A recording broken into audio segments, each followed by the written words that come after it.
What is going on, all you wonderful A-plusers out there? It is I, Stuart, here once again to give you guys another Kamen Rider Saber review. This time, of course, I'm going to be talking about episode number 34. An episode that I thought was mostly just okay, not a bad episode definitely, but definitely one that didn't really stand out to me too much. But with that all being said, I'm definitely happy to talk about this episode and break this down for you guys.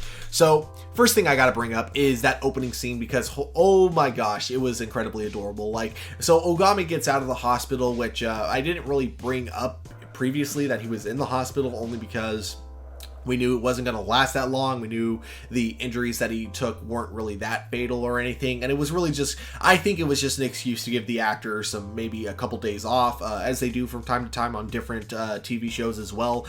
So he comes back and he has his son with him. And anytime he's with his son, I think just the two of them play off each other so well. They really do feel like a real father and son duo. So it's always adorable whenever he brings his son to work, I guess. So we then follow that scene up with Kento, who's kind of contemplating the last couple episodes, something that we've seen him do so many times at this point. It's kind of funny, but basically just kind of thinking about how this outcome of how things have been going is a little bit different than all the outcomes that he had seen in the very possible futures, but he is still very convinced that the overall end game, I guess you could say, is going to be exactly the same. Like, no matter what, the world will come to an end if he doesn't do his mission and seal all of the swords. Now, what's also interesting about this flashback is this is the first time we see Sophia being used as the bridge to essentially suck the world into the void, which means he knows that Sophia is kind of the key to making this all happen, which really hints that his humanity is still intact, because if his humanity was gone, he would have ended Sophia when he had the chance, but instead he did rescue her. So that was kind of an interesting detail I noticed about this episode. There is another act that he does at the very end of the episode that I will of course bring up to you guys, but for now this is the first thing that I really wanted to mention about Kento's character. Then the next thing, going from people who I do think have room for redemption to people who I don't think have room for redemption. This goes because Master Logos asks Rika to spy on Touma, and with essentially the portal constantly coming when Toma's in a battle, and when this portal appears, Luna happens to be on the other side. Master Logos wants Rika to kidnap Luna in order to use the actual bridge between worlds, and not Sophia, who's kind of a clone of Luna.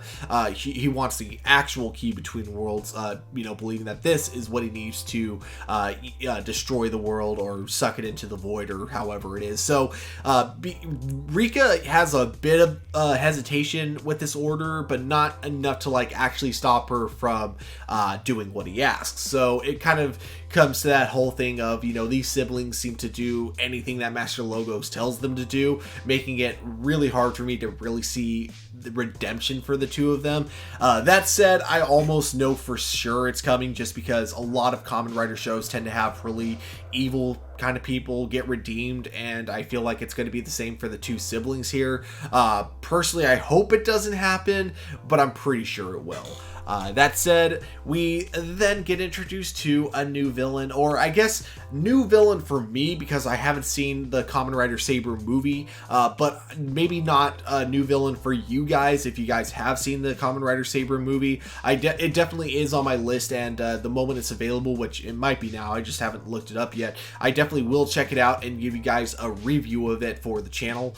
But yeah, he appears, and he just seems like he has his own motivation separate from Master Logos. However, they do have a common enemy, and Master Logos wants to use that to his advantage, so he lets him loose essentially to just take care of the other Kamen Riders so he can have his revenge.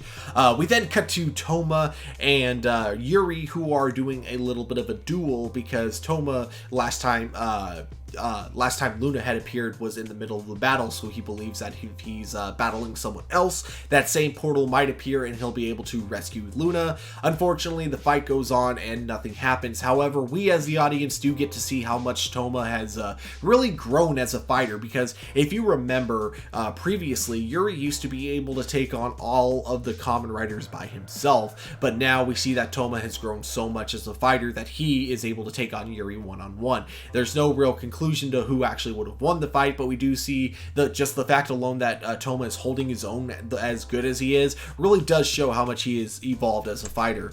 Unfortunately, the battle is then interrupted by our new villain, and we see that he is a very strong villain when he's fighting one-on-one, but not necessarily when he's fighting one-on-two, because Yuri and Touma are able to take him down, not completely, but they are, they're not really struggling to fight him, if that makes sense. But again, during the battle, much like what Master Logos had predicted, the portal appears and Luna is in the portal, and Touma tries once again to save her. But we also see that Rika is waiting for that to happen so she can snatch Luna for herself and present her to Master Logos. So it's one of those few times where you're kind of relieved that Touma fails to rescue Luna, because if he had succeeded, she probably would have been captured immediately afterwards. So in this particular case, it's like, yeah, it sucks you failed and you have to wait a little longer before being able to rescue her, but at least she's not captured by the enemy, so you got that going for you. We then cut to Rintaro, who of course fights the other sibling, whose name I forgot, I believe is Ryoga, if I'm not mistaken. So he's fighting Ryoga, kind of a really awesome rematch, because if you remember correctly, much like Touma, we've been really seeing Rintaro improve a lot recently, because last time he fought him, Rintaro got his ass handed to him. But then we see in this new battle between the two of them, Rintaro has really improved, because now he's holding his own just fine, and I really wish we could have seen what the outcome of the battle would have been, but unfortunately it's once again interrupted by our new villain, and this again is where we see that our villain isn't really strong when he's fighting multiple people, because immediately Ryoga, he decides to retreat, leaving Rintaro to fight him by himself, and unfortunately Rintaro is unable to take him on alone.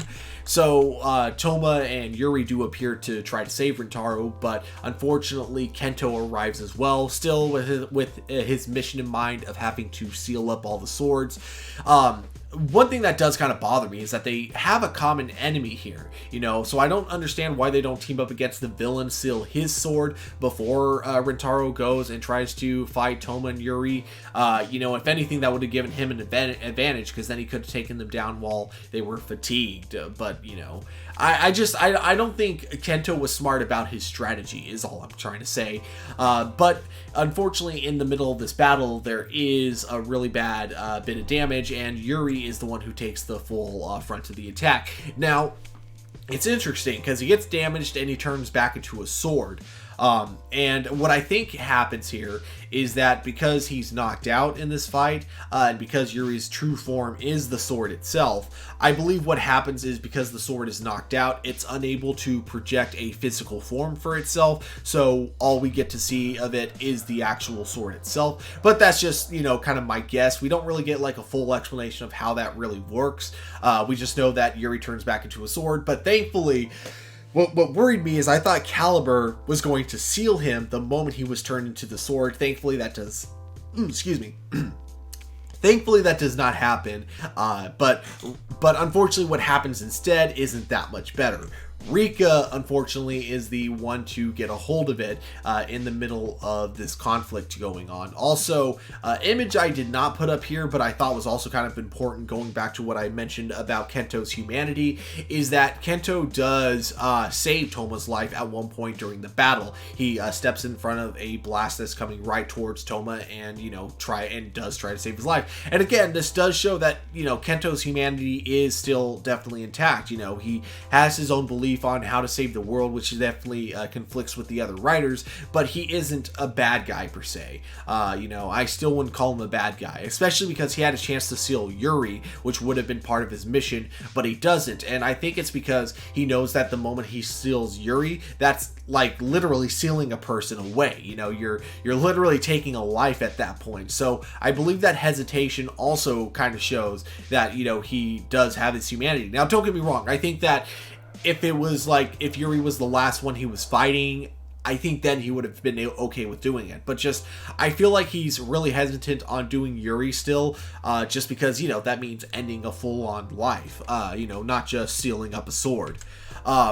We then get one last reveal that really surprised me, because she didn't even really appear through a portal this time. She just kind of appears, but we do see that Luna is now officially back, but she's the same age that she was when she originally disappeared. But with her being kind of more of an entity, I guess you could say, it's very possible that she doesn't even really have an age, and that this is just a form that she chooses to take.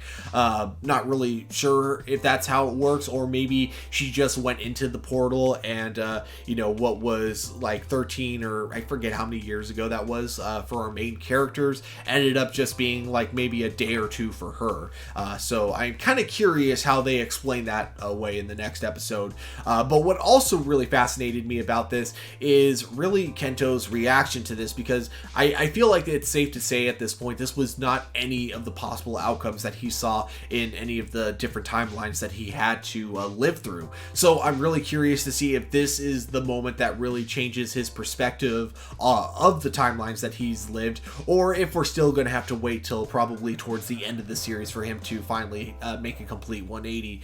But yeah, overall guys, like I said, this wasn't a bad episode. I thought it was a decent episode. I will definitely be checking out the Kamen Rider movie that our villain originated from at some point in the future. I don't want to make an announcement yet on when it's going to happen, just because I don't even know if I can torrent it yet, but I'm definitely going to give that a try later, if not today, later this week at some point. But yeah, overall, I thought this was an alright episode, but of course, guys, at the end of the day, these are just our APlus opinions. We here at APlus Opinions always want to know what you guys think, so definitely let me know in the comments below. Definitely don't forget to hit that like button, subscribe to our channel, but guys, of course, as we always say, above all, keep it APlus.